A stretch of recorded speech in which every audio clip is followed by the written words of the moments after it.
감사합니다. 오늘 이 시간 함께 해주셔가지고 전하는 자, 듣는 자 모두가 좀 은혜되는 시간이 되게 하여 주시옵소서. 예수님 이름으로 기도합니다. 네, 지난번까지 우리가 이제 6.25 8.8 직전까지 그 비사에 대해서 같이 말씀을 나눴습니다. 그러니까 6.25 8.8 그 징후를 총 417회 육군본부에 보고가 됐어요. 근데 그 최병덕 총장이 전부 묵살했습니다.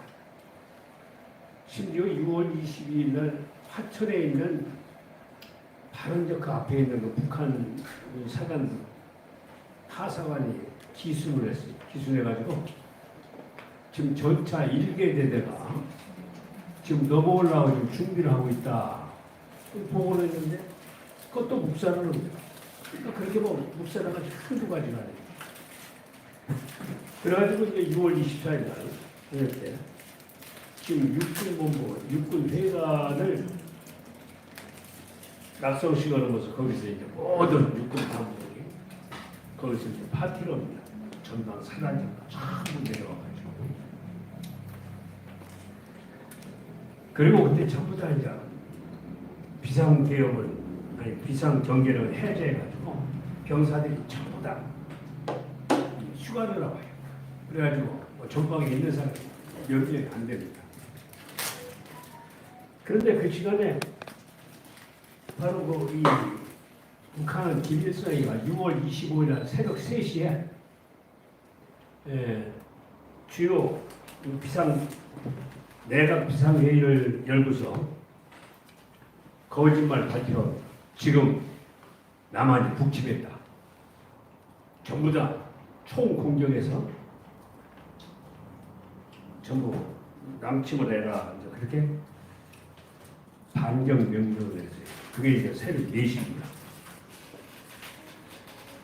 그런데 그때 6월 25일 날 최병덕 총장은 새벽 2시에 공간에 들어왔어요. 술이 착 취해가지고. 근데 그 6월 25일 날 05시 새벽에 춘천에 그 사단 연대장이 최병덕 총장 공간으로 전화를 했어요. 지금 쳐들어왔다고. 근데 이 부관이 놈이 말이야. 똑같은 놈이야. 그냥 그 제 총장을 닮았는데 지금 총장님이 주무셔서 깨울 수 없다고 이런 거야. 그래가지고 이게 보고가 안 된 거예요. 그러면서 6시 되니까 육군에 이제 일직사령이 쳐들어가가지고 막 침실로 쳐들어가가지고 최병덕을 깨웠어. 지금 남침이 지금 시작이 됐다고. 그러니까 그때서 이 최병덕이가 그 일직사령과 같이 의정부 7사단을 가요. 그래서 그 현장에서 보니까 막 쳐들이 내려오고 있거든. 그런 상태였어요. 그래가지고 7시 30분에 국방장관한테 이제 보고를 합니다. 신성무라고 진짜로 미친놈이에요. 그러니까 미국 유학했다고 거기에 눈 들어가지고 장관에 임명된 친구인데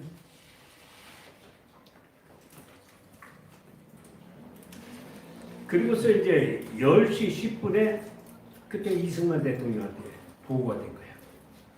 벌써 새벽 4시 남침이 시작이 됐는데 그래가지고 국무회의를 바로 열어가지고 거기서 이승만 대통령이 신성무 국방장관을 질책을 하니까 이 사람이 뭐라고 했냐면 남침을 했습니다. 그래서 바로 지금 각하께 보고를 드리고 앞으로 징계할 것을 재간을 받으려고 합니다. 이렇게 보고를 해요. 네? 생각을 해보세요. 그런 보고가 있습니다. 그러면서 뭐라고 했냐면 이제 최병덕이가 와서 이제 국무회에서 보고를 하는데 아마도 이 북한군이 김삼룡하고 이주화를 구출하려고 아마 남침한 것 같습니다. 또 이렇게 얘기를 하는 거예요. 그게 얼마나 지 모가지를 보존하려고 그래. 그런데 남침한다고 화를 내는 거야. 남침한다. 절대로 남침할 리가 없다는 거예요. 그렇게 했던 게 바로 이제 당시 그 수뇌부입니다. 그러면서 이제 왜 좌측에 있는 이제 옹진반도에 일개 연대가 있는데 즉시 괴멸돼 버렸어요. 그래가지고 그냥 이제 후퇴를 하는데 육군본부 보도과장이 뭐라고 방송을 하냐면 17년대가 지금 해주를 점령해가지고 20km 있다 북진을 했습니다. 이렇게 방송을 하는 거예요. 완전히 이들이 미친놈들이에요. 그래가지고 지금도 이 주사파의 좌파들이 북침이다 주장을 이게 하는 근거가 여기에요. 그때 그렇게 방송했다고 그랬지.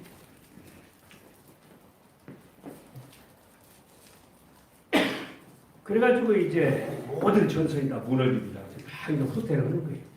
그래가지고 개성 문산 이 전투 그 지역에서는 바로 이제 9시 30분에 개성이 그대로 함락됩니다. 그때 개성은 이제 38 이남에 있었으니까. 그런데 그때 14연대 그 반란 사건 이후에 전방부대가 아니고 실탄을 지급하지 않았어요. 14연대에서 실탄을 가지고 그냥 반란을 일으켰기 때문에 그런 상황이 있어요. 그런데 전투가 났는데 전방부대에서 실탄이 없는 거야. 그냥 도망 나오는 거예요. 그래서 그날 12시에야 이제 실탄 지급이 되는 거예요. 그때부터 총을 쏘는 거예요. 그리고서 이제 탱크가 밀려오니까 그 임진강 그 다리 그것을 이제 폭발을 하려고 그러는데 공병 중대장이 없는 거라. 이놈이 어디 도망을 갔는지. 그래가지고 작전 장비가 거기다가 이제 TNT를 이제 설치해가지고 폭발을 했는데 이제 폭파가 안 됐어요. 다리가 그냥 먼저 푸성대로 그냥 놔둔 거야. 그래가지고 거기로 이제 전차들이 탱크들이 이제 밀려와요. 그때 6.25 때 병력은 북한이 남한에 2배 했는데 북한은 전투기가 200대 있어요. 그게 이제 소련군이 이제 갖고 와서 이제 미리 남침하려고 계획을 하고 이제 다 이제 연계준 거지. 그리고 전차가 225대 있어요. 야포 뭐 이거 뭐 수백 대 있어. 우리나라 하나도 없어. 전차도 없고 이 비행기도 없고 그런 상태에서 이제 싸운 거예요. 그런데 그때 우리나라 이 군인들이 용감한 것이 6탄 전사였어요. 6탄 전사. 뭐 탱크들이 밀려오니까 수리탄 들고서 그냥 탱크 기어 올라가지고 뚜껑 열고서 집어넣어가지고 그래가지고 탱크를 일시 멈추는 거예요. 많은 사람이 그렇게 해가지고 이제 죽었죠.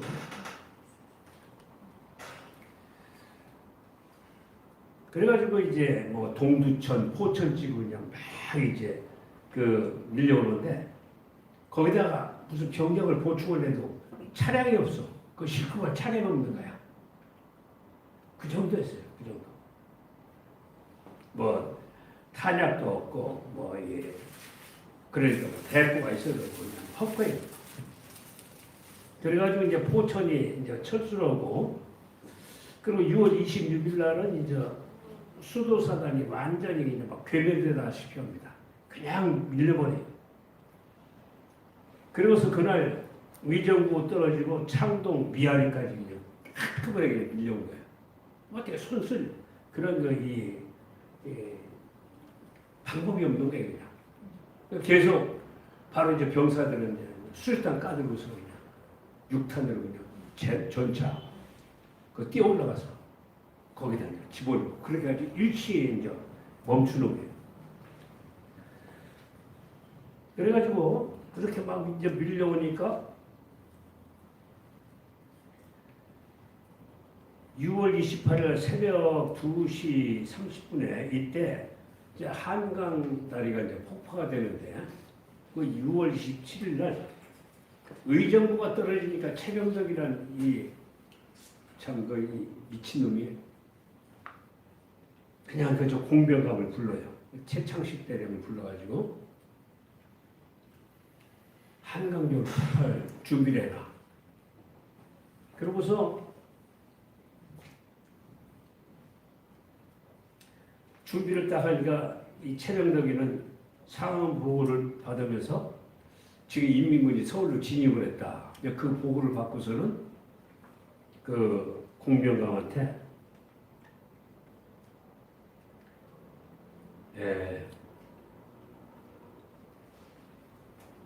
한강 요를 지금 폭파해라. 그 명령을 내려서 저는 서울로 빠져나가고 있어요. 참모총장.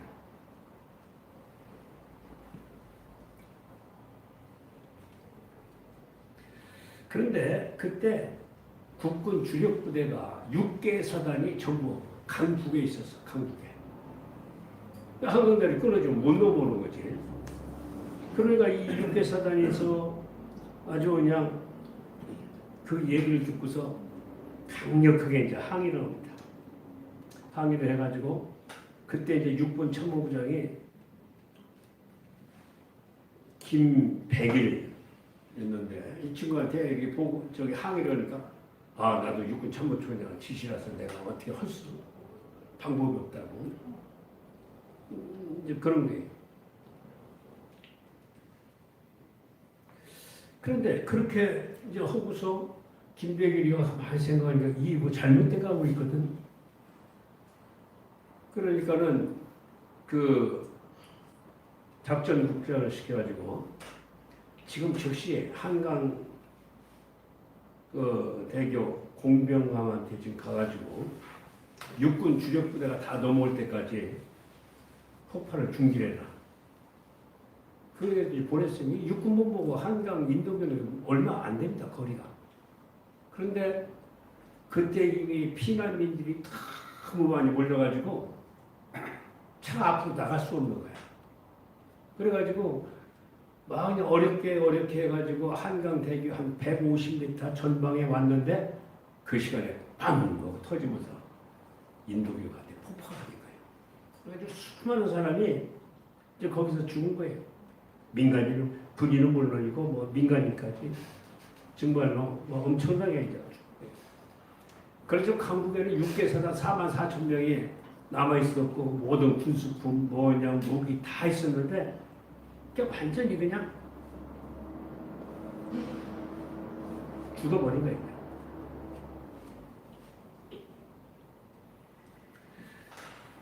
그래가지고 이제 이 군인들이 이렇게 이제 철수를 하는데 1사단의 13년대 본부중대장이 이제 이 자기 연대를 이제 철수시키려고 전부 이제 집합을 시키고 그렇게 명령을 내렸는데 빨갱이 사병 3명이 거기서 반항을 해요. 그래가지고 그 자리에서 이제 사살을 해버려. 그리고서 이제 연대를 이제 끌고 내려오는데 그런 식의 그 반란이 크고 작은 반란이 굉장히 많이 있었다고 해요. 그 6.25 그 현장에서도. 그리고 18년대 이제 유재성 소령이 불광도까지 이제 후퇴를 해가지고 부대를 점검해 보니까는 이게 3개 중대가 없어진 거야. 그래가지고 그걸 막 도와들 데리고 이제 추격을 해 보니까는 5사단 작전참모 오예택 소령이 그 부대를 지가 이끌고서 이탈하는 거야. 북쪽으로. 그래서 거기서 그 오소령을 이제 사살을 해요. 그냥. 그리고서 이제 29일 새벽에 이제 한강을 이제 건넜어요. 그러니까 이렇게 유사한 사건들이 상당히 많이 있었다고 그래요. 막 우왕좌왕하고 그때만 해도 이 북군에 이제 뿌락지들이 남아 있어가지고 뭐 그랬다고 해요. 그래가지고 이 한강 인도교를 폭파한 것 때문에 민심이 막 들끓으니까는 바로 그때 군사 재판을 내려가지고 최창식 대령 공병관을 거기서 총살을 시킵니다. 사형을. 그런데 나중에 이제 1964년도에 그 부인이 항소를 해요. 이것은 참모총장이 지시를 내가지고 폭파한 것인데 왜 우리 남편이 책임을 져야 되냐. 그래가지고 그게 무죄 판결을 받습니다. 그래가지고 그 한강 인도교를 그렇게 폭파한 바람에 한 150여만 명이 그냥 넘어오지 못하고 거기서 뭐 잡혀가고 그냥 막 죽고 뭐 굉장한 그런 일이 벌어졌어요. 그 다음에 뭐 서울대학병원 어디 병원 그 병원에 그 입원돼 있던 국군 그 부상병들이 북한군이 들어가지고 전부 끌어나가지고 다 거기서 그냥 사살을 해버렸어요. 그 수가 상당했다고 한 1000여 명이 넘었다고 합니다. 근데 인민군이 그렇게 돌아가지고 거기서 3일 동안 이제 지체를 해요. 왜 지체를 했느냐? 자기들이 명분이 시하는데, 근데 이것은 전부 다 처음부터 소련이 계획입니다. 소련이 계획. 그래가지고 이 처음에는 나중에 이제 설명드리겠지만 처음에는 소련이 이 박헌영에 대해서 약간 신임을 줬어요. 그리고 박헌영이가 6.25 전쟁이 일어나면 바로 자기들이 심어놓은 60만 명의 이 남도당원들이 폭동을 일으킨다. 그러면 이 폭동을 진압하기 위해서 나가라면 된다. 이 명분을 가지고 3일 동안 기다렸어요. 그런데 그게 안 일어나거든.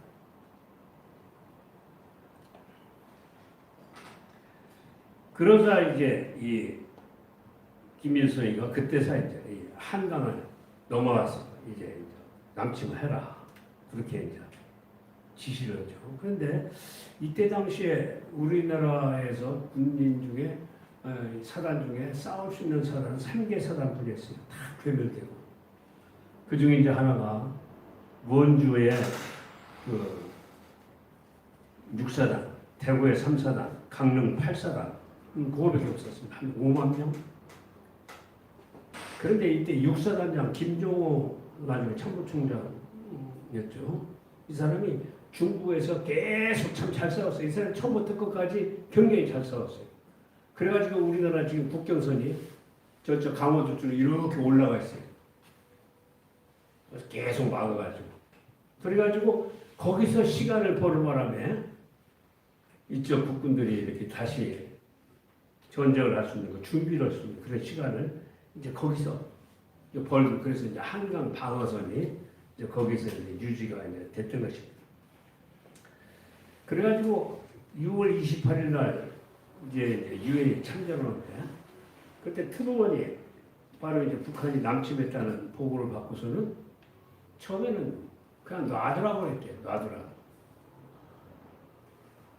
근데 여러 사람들이 항의하고 뭐니까는 그러면 안전보장회의 소집해라 해가지고 6월 28일 날 가까스로 하나님의 의뢰죠. 안전보장회의가 이제 열려가지고 다행히 소련이 참석을 안 했습니다. 여러 가지 설이 있죠. 보통 체중 때문에 참석을 하고, 또 한편에서는 소련은 자기가 빠져도 그대로 저것은 그 가결이 안 되는 것으로 그렇게 착각을 했다고 그런 얘기들이 또 있죠. 그래가지고 이제 6월 30일 날 이제 메가다가 총사령관으로 임명이 돼가지고 일본의 홋카이도에 이제 주둔하고 있는 24사단을 이제 한국에 투입시킵니다.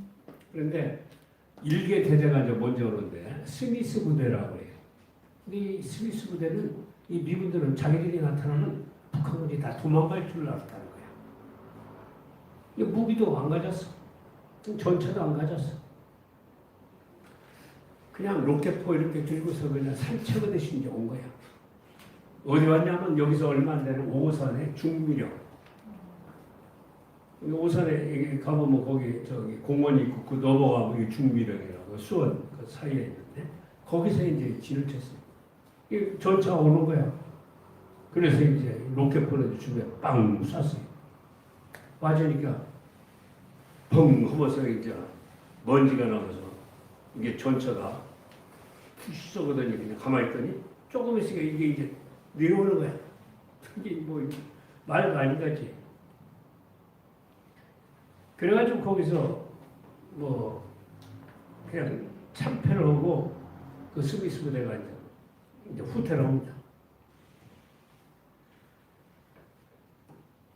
그래가지고 그 스미스 부대 한 400명 되는데 절반이 죽어. 그러고서 이제 괴멸되는 거죠. 그 다음에 24사단 사단장이 이제 이 딘 소장이 이제 본대를 이제 이끌고 오죠. 그래가지고 이때 딘 소장은 굉장히 용감했어요. 자기가 직접 앞으로 나가서 바둑하고 쓰고 그러면서 막 이걸 지혈시킨 거예요. 그래가지고 미국 본대가 올 때까지 그 시간을 이제 버는 거예요.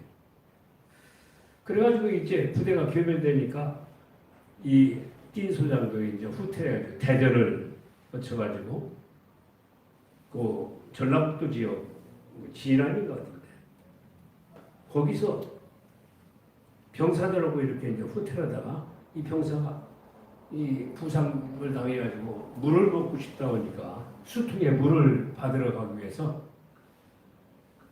그 물을 찾으러 계곡에서 떨어집니다. 떨어져서 거기서 기절을 해요. 그래가지고 가까스로 깨어나가지고 거기 주민을 만났는데 이 주민이 염려하지 말라고 나 따라오라고 자기가 길을 알려준다고 그러고 이놈이 갖다 인민군한테 팔아먹었어요. 김도사. 그래 딘 소장이 그래가지고 이제 포로가 이제 된 거예요. 그러면 한두교란 놈이에요. 한두교. 진한 사람인데. 그래가지고 이 딘 소장이 거기서 이렇게 시간을 벌어가지고 이제 낙동강 방어선이 이제 구축이 돼요. 그렇게 이제 이 시간을 이제 버는 것이지. 근데 낙동강 방어선이 구축이 되니까 이 전선이 막 넓어지잖아요. 막 넓어지니까 북한군도 함부로 내려오지 못하는 거예요. 자기들도 정비를 해야 하니까. 그래가지고 거기서 만약에 이제 무너지면 이제 끝나는 거죠. 이게 메가드가 여기만 지켜라. 여기만 지키면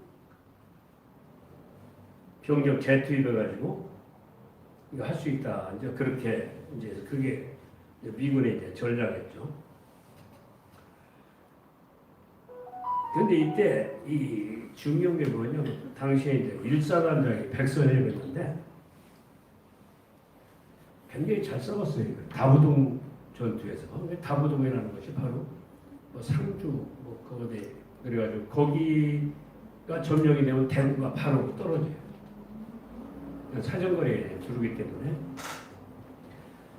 그래가지고 한선엽 장군 지난번에 돌아가셨을 때 이 좌빨 빨갱이들이 국립묘지 묻을 수 없다고 막 이제 그러고 이제 그런 놈인데 그 말이죠. 내가 본 말이죠. 육사 출신이라고 다 애국심이 되게 아니에요. 그때 뭐 저기 그 보훈처장이 이름이 육사 후배인데 이름이 묘하게 돌아가요. 묘하게. 백설장 돌아가셨을 때. 이 세상이 그 모양이에요. 믿을 놈은 한 놈도 없어요.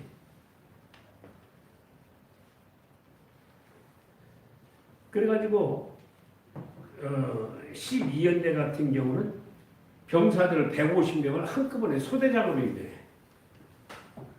그리고 사령부를 전부 여고생들도 채워요. 그러니까 사람들이 막 죽어나가는 거야. 나가면 막 아니지. 그냥 소모품이지 그냥. 그래가지고 바데시 지키면서 이제 빼앗겼던 영천도 이제 탈환을 이제 합니다.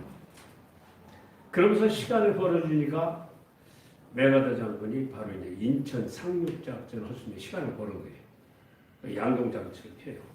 군산으로다 공격하는 것처럼 하다가 이제 인천으로 이제 상륙작전을 이제 하게 되죠. 그래가지고 그게 이제 성공을 합니다. 성공해가지고 서울을 탈환을 이제 하게 되는데 이것도 미 합참에서 반대해가지고 그걸 못 올 뻔했어요. 근데 메가더가 그냥 강행을 이제 한 것입니다. 그래가지고 9월 16일 날 상륙을 해가지고 바로 이제 9월 17일 날 인천 소탕하고 김포공항 전부 탈환하고 그리고서 서울을 공격해서 9월 20일 날 이제 한강을 넘어와요. 그리고서 9월 24일 날 뭐 남산 주변 다 그렇게 하고 9월 28일 날 이제 서울을 완전히 이제 수복합니다. 그게 바로 이제 인천 상륙 작전의 이제 결과였어요. 그러니까 수많은 사람이 죽고 막 납치당하고 뭐 굉장히 그랬죠. 그래가지고 이제 38선에서 이제 교착을 이제 이루는데 미군은 38선 못 넘어가게 더 이상 전쟁이 확대되는 것을 막기 위해서.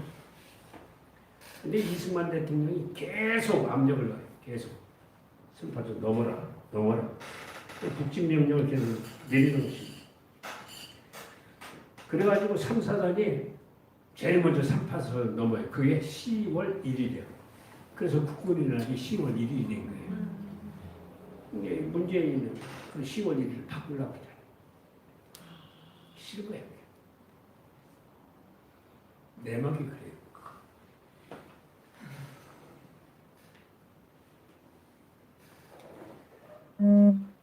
그래가지고 10월 19일 날은 1사단이 평양을 점령합니다. 근데 옛날에 박서연 장군이 무슨 정식으로나 나와가지고 이제 자기 그때 싸우던 얘기를 하면서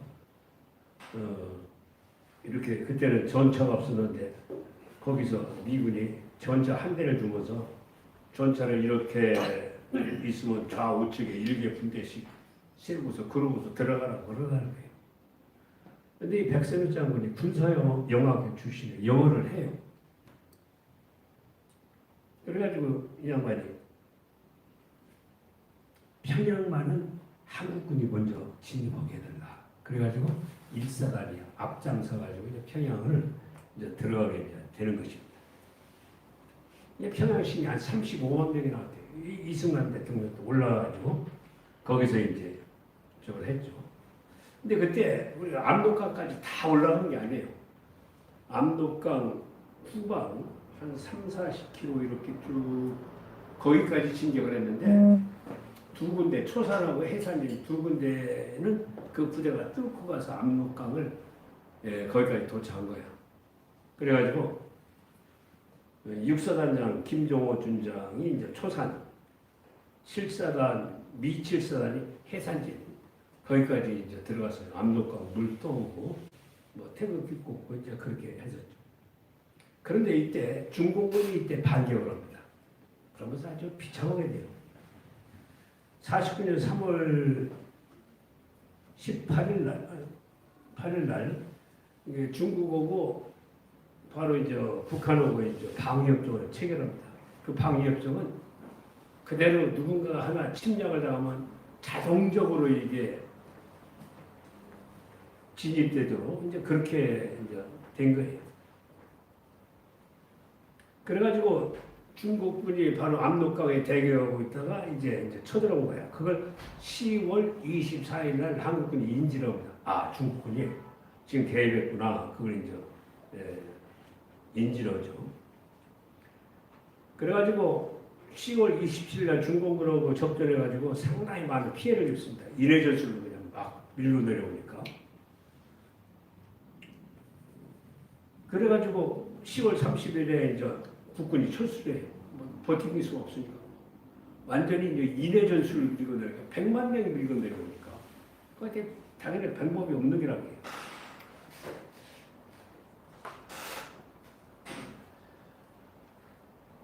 (11월 24일) 날 메가더 사령관이 총 진격 명령을 이제 내립니다. 그런데 그때 중국군이 다 이제 미리 매보고 있어가지고 엄청나게 완전 그게 장지로 전투해요. 수많은 사람이 그냥 거기서 죽었습니다. 그래가지고 흥남으로 이제 철수해요.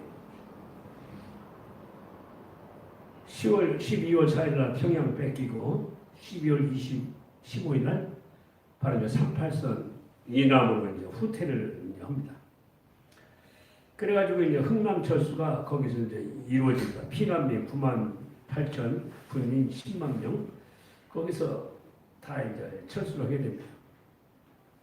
그래가지고 이제 중공군이 신정공사에 해가지고 그냥 수백만 명, 한 100여만 명이 이제 밀고 이제 내려오는데 이때 워커 중장이 바로 이제 사령관인데 지금 저기 워커힐 그쪽 넘어오다가 어떤 트럭하고 부닥쳐가지고 거기서 죽었어요. 트럭하고. 그래가지고 후임이 리치웨이 중장이 부임을 여는데 나중에 이제 사령관이죠. 이 사람은 굉장히 아주 이 다른 사람도 달리 굉장히 냉철한 사람, 미국의 이익을 우선한 사람이에요. 미국의 이익.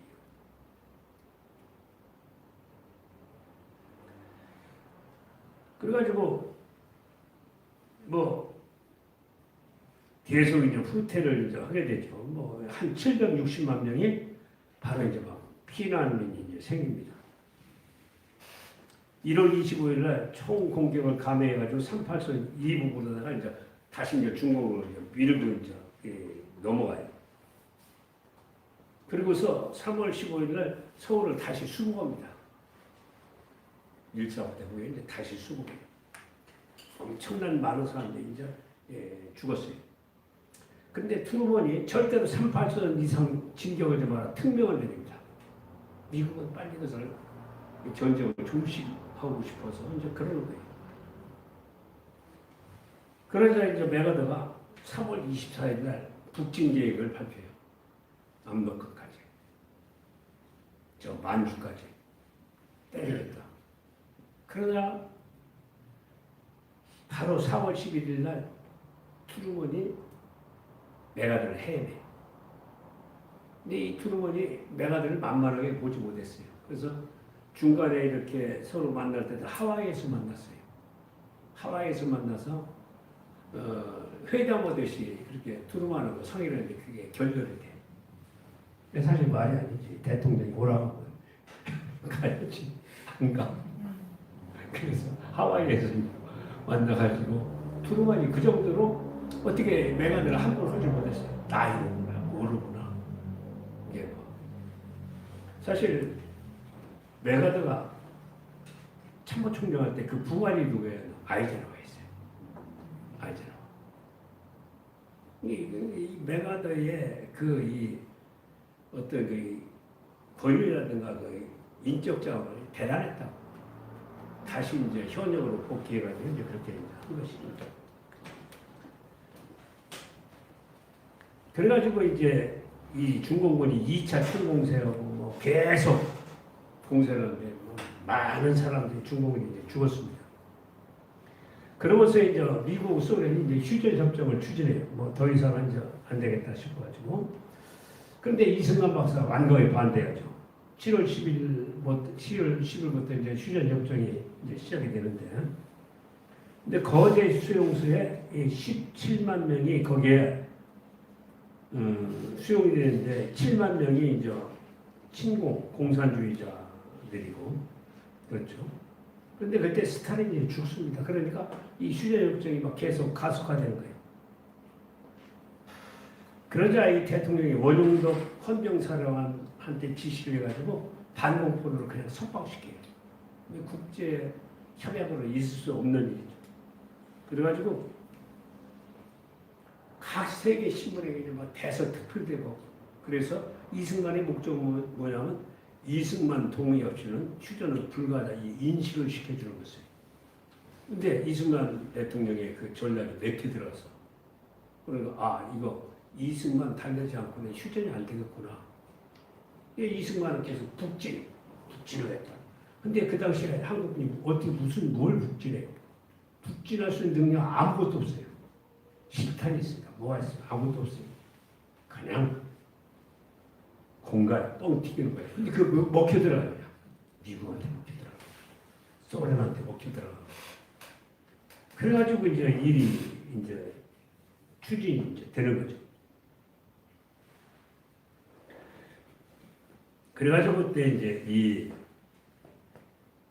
아이젠하워가 이제 대통령이 이제 당선돼요. 그래서 이제 아이젠하워가 한국 전선을 비밀리에 점검을 합니다. 점검하고 이제 돌아가죠. 이제 원래 대통령이라는 거죠. 전방에 잘 안 가요. 최전선에 안 가요. 우리나라도 보면 전방 최전선에 갔던 사람이 누구였냐면 김영삼이, 김대중이, 이명박이 이런 사람들이었는데 그 전두환이나 노태우는 안 갔어요. 근데 이 뭐 김영삼이, 김대중이, 이명박이는 군대를 안 갔어요. 그 군대를 저기 기피했더니 안 갔어요. 그러니까 그 과시하려고 과시. 나는 뭐 이런 사람이다. 과시하려고 같은 것이지. 지가 무슨 그런 의지가 있어 한 게 아니에요. 가면 절대로 안 됩니다. 적군 GP가 거기서 총을 이렇게 겨루고 있는데 거기 앞에서 지가 이러고 말도 안 되는 얘기인 거죠. 그런 사람들이 대통령 한 거야. 그런 사람들이.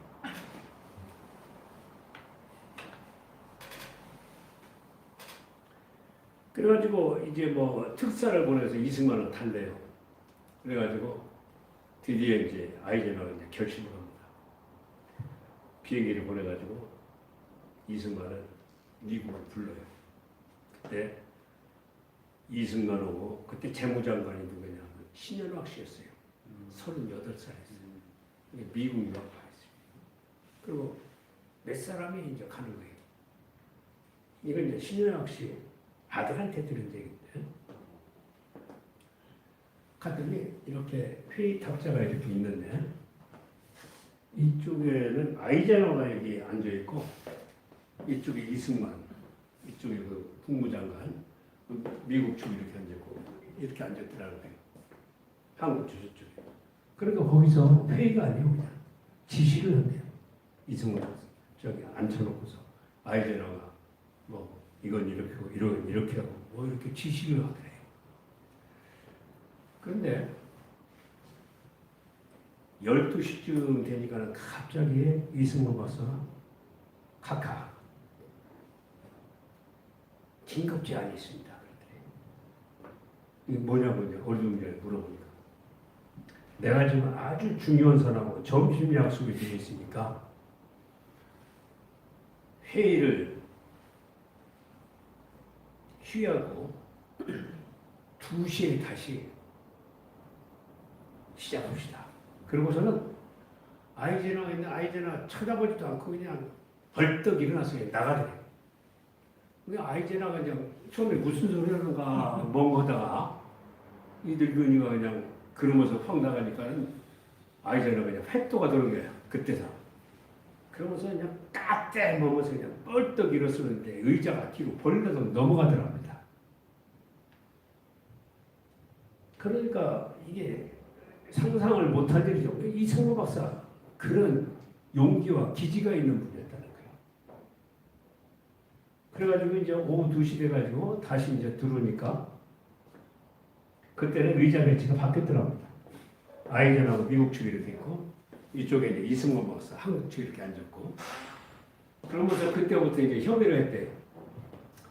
그러니까 아이젠하워 우리가 어떻게 해주면 좋겠느냐. 그러니까 이승만 박사가 이제 그때부터 얘기를 하는 거예요. 첫째, 한국군 20개의 사단을 무장을 시켜가지고 20개의 사단을 만들어달라. 전차, 비행기, 참 해가지고. 그리고 미군 2개의 사단을 한국에 주둔시켜라.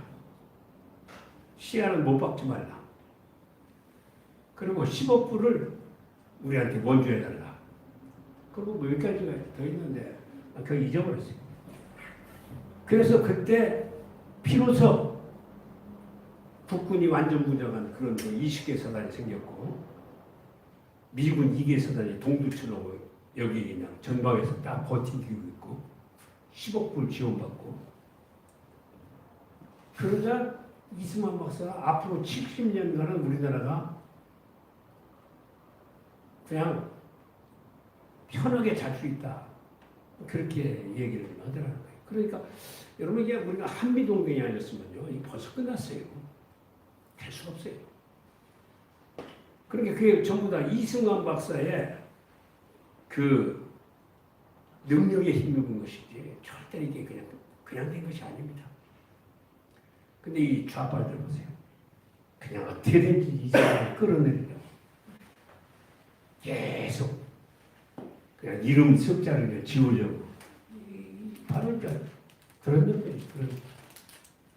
그래서 우리가 사실은 이승만 박사의 덕분에 안보가 튼튼하게 됐고 박정희의 그 용기 덕분에 또 이제 경제 발전 기반을 이룬 것이고 사실 우리가 이 덕에 지금 살고 있는 것입니다. 다른 없어요. 다른 없습니다. 나도 뭐 월남은 전투 소대장으로 참전을 했지만 우리 거기서 월급 받은 거 별로 없습니다. 내 기억에 90%에 90%. 목숨의 저기 뭐야 그 담보로 그 대가가 월 90%였어요. 월 90%. 그런데 우리는 그때 그런 거 생각을 못했어요. 행복했어요 그냥. 그때 그 뭐 전쟁 나가 전투 나가서 뭐 내가 죽는다는 그런 생각인데 해보지 못했어요. 해보지 못했어요. 그냥 부상당해서 후손되고 그래도 아이고 할 수 없지 뭐 그거 있지 다른 거 그거 없었어요. 정말 그것 때문에 우리가 사는 거예요. 그것 때문에 거기서 뭐 이 많은 한국 업체가 거기 진출해가지고 돈도 벌고 뭐 처음에 소득 광부들이 먼저 시작이 됐지만 그래가지고 이게 된 것입니다. 진짜 사실 이렇게 기회를 주셔서 이렇게 말씀은 이렇게 드리지만 뭐 전쟁 피해라는 게 한국군은 13만 7천, 부상이 45만, 실종이 뭐 3만 2천, 유엔군은 전사가 4만, 미군은 다 미군이에요, 미군. 그리고 뭐 부상이 10만, 뭐 실종이 뭐 거의 10,000명. 북한군은 전사가 52만 명, 실종 포로가 11만 명. 뭐 이렇게 되어 있죠. 그래서 저는 이런 생각을 합니다. 지금 요새 주사파 때 이런 내용들은 우리가 잘 아는 하도 신문에도 많이 나고 근데 우리가 이 역사를 다 배웠더라도 잊어버리거나 잘 그 인식을 못하면 앞이 안 보여요. 아 이게 처음부터 뿌리가 있어요. 그 뿌리 때문에 이어지고 있는 것입니다. 그래가지고 대구 폭동사건, 4.3 반란 사건, 여순 반란 사건 그리고 6.25로 이어져요. 6.25. 이게 분리가 되지 않습니다. 그래서 기회를 주신 여러분 고맙고요. 다음 기회는 정말 우리가 공산당들이 아니면 굉장히 우리가 행복하고 잘 살 수 있는 거예요. 근데 지금 이런 상황으로 나가면 절대로 우리가 장담을 못해요. 저는 그런 마음을 가지고 있어요. 그래서 이렇게 대자연이 좀 세워지고 이렇게 모임을 하고 정말로 좀 감사합니다. 기도하겠습니다. 아버지 감사합니다. 질문 좀 받겠습니다. 예. 역사를 이렇게 보면 우리가 이승만 대통령이 정말 우리나라를 사랑했고 모든 근신을 했고 이 배고픈 이 민족을 다 원조하다가 좀 다백이 생겼는데 박정희 대통령을 내가 너무너무 좋아하는데 저희가 교육을 받을 때는 자유당 정권은 이게 부패한 정권이고 별로 이승만 대통령에 대해서 좋게 배우지를 못했어요. 그거는 이 박정희 대통령이 이 이승만 대통령의 업적을 집어서 그러는 겁니까? 무슨 이유에서 우리가 교육을 받으면서 우리가 60년대 혹은 70년대 교육을 받았을 때는 굉장히 이승만 대통령에 대해서 안 좋게 우리가 교육을 받았거든요. 네. 거기서 좀 궁금했어요. 제 생각은요. 박정희 대통령이 이승만 대통령을 일부러 깎아내려서 그렇습니다. 일부러 깎아내려서 놓고 박정희 대통령 그 나름대로 핸디캡이 있어요. 굉장히 아주 치명적인 핸디캡이 있습니다. 근데 그냥만 그런 거 덮어가면서 대통령으로서 민족 지도자로서 굉장히 어려움이 있었겠죠. 그리고 또 원래 전임자하고 후임자 사이가 조직이 드뭅니다. 부자간이라도 그냥 막 그게 깎아내리고 이제 그런 이제 형태인데 박정희 대통령이 이승만 대통령에 대한 좋은 감정은 아마 안 가졌을 것 같아요. 그 박 대통령이 현역 시절에 불합치 사건에 걸려가지고 사형 선고까지 받아요. 남노당 사건 때문에. 예? 남노당 사건. 불합치 사건 때문에. 근데 그걸 백서엽 대장이 이승만 박사한테 살려야 한다. 살려야만 여기서 이 불합치가 다 나온다. 뭐 장도연 뭐 이런 사람들이 건의해가지고 거기서 이제 이 사형 그것이 이제 없어져요. 그래가지고 모든 것을 그때 김창룡이었는데 중령이었던 걸로 생각이 되는데 나중에 중장까지 됐지만 전부 풀어가지고 그때 국군에 들어있는 모든 철학시가 완전히 발굴 생활합니다. 그에 대해서 국군도 넘어졌어요. 그래가지고 국군이 이제 다시 이제 세워지는 거예요. 그래서 우리가 이제 그나마 6.25에도 치를 수가 있었고 그랬겠죠. 그리고 자기도 대통령 됐는데 전임 대통령이 그렇게 존경스러웠겠습니까? 그런 건 안 했겠죠. 그냥 그렇다고 나는 뭐 그렇게 추측이 됩니다. 예. 예. 한강 대교를 폭파할 때 대통령의 이 지시의 허락을 맡아서 한 건가요? 어떻게? 아니 그냥 한 건가요, 참모총장이? 그것은 그 당시 상황은 무슨 뭐 무전기가 그냥 발전된 것도 아니고 전화선이 그냥 유지되는 것도 아니고 그냥 뭐 들어오니까 무조건 뭐 신성보가 이제 대통령 끌고서 그냥 부산까지 그냥 내려가 버린 거예요.